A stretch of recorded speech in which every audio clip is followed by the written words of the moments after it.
तरह से पूरा ऑपरेशन रहा उसके बारे में डिटेल में जानकारी।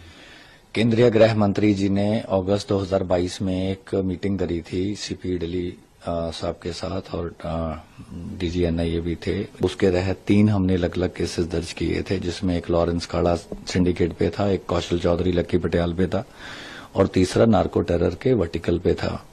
तो उसी के तहत कुछ महीने पहले, जैसा आपको पता है, दीपक बॉक्सर को मैक्सिको से लाया गया था। एफबीआई के साथ ज्वाइंट एफर्ट था और लास्ट ईयर 29 मई को सिद्धू मूसेवाला की हत्या के बाद से लगातार दिल्ली पुलिस स्पेशल सेल इस पे प्रयास करता रहा है, जिसके तहत आपको पता है कि जो शूटर से उनको पकड़ा गया, अलग अलग मॉड्यूल्स को, और इनके को मेन कॉन्स्पिरेटर को पकड़ा गया। तो उसी के आज सुबह अजरबैजान से सचिन थापन को एक्स्ट्राडाइट किया गया है, उसकी अरेस्ट डाल ली गई है और आगे पुलिस कस्टडी रिमांड लेके जो कार्रवाई बनती है उसको अमल में लाया जाएगा।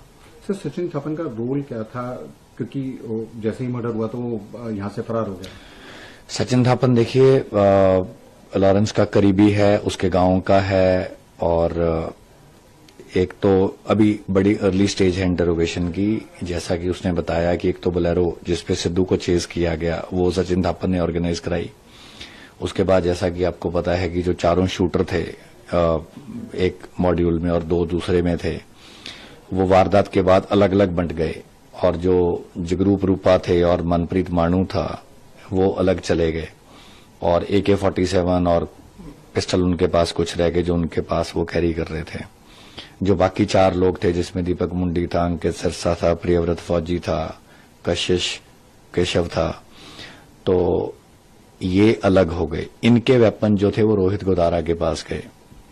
तो रोहित गोदारा का भी इसने जो वेपन उसको गए, उसके बारे में भी सचिन ने बताया कि इसने ये जो वेपन हैंडलिंग वाला पार्ट भी है इसने ऑर्गेनाइज किया था। जो कोई चीज सामने आती है और जो हम पब्लिक डोमेन में आपसे शेयर कर सकते हैं वो जरूर करेंगे।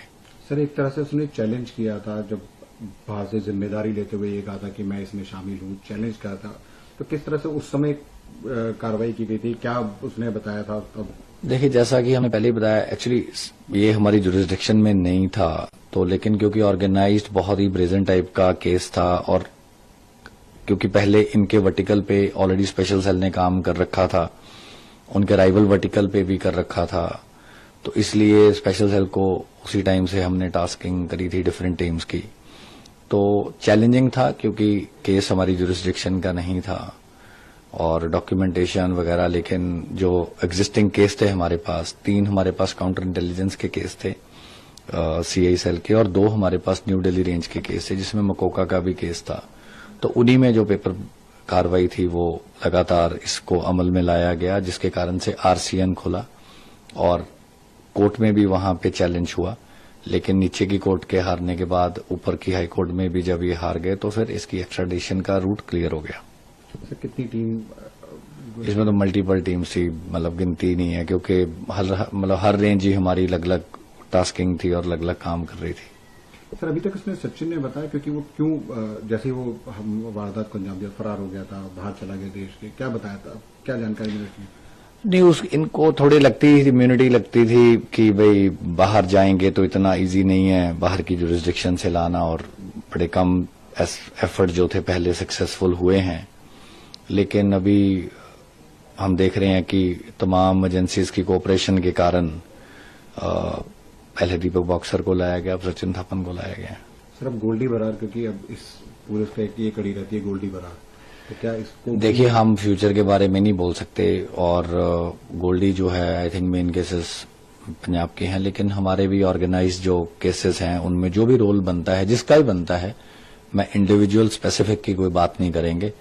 जो इन्वेस्टिगेशन है वो देखो लगातार चलती रहती है, उसके चलते आगे जो भी फर्दर डेवलपमेंट होगी तो आपसे हम शेयर करेंगे। ठीक है।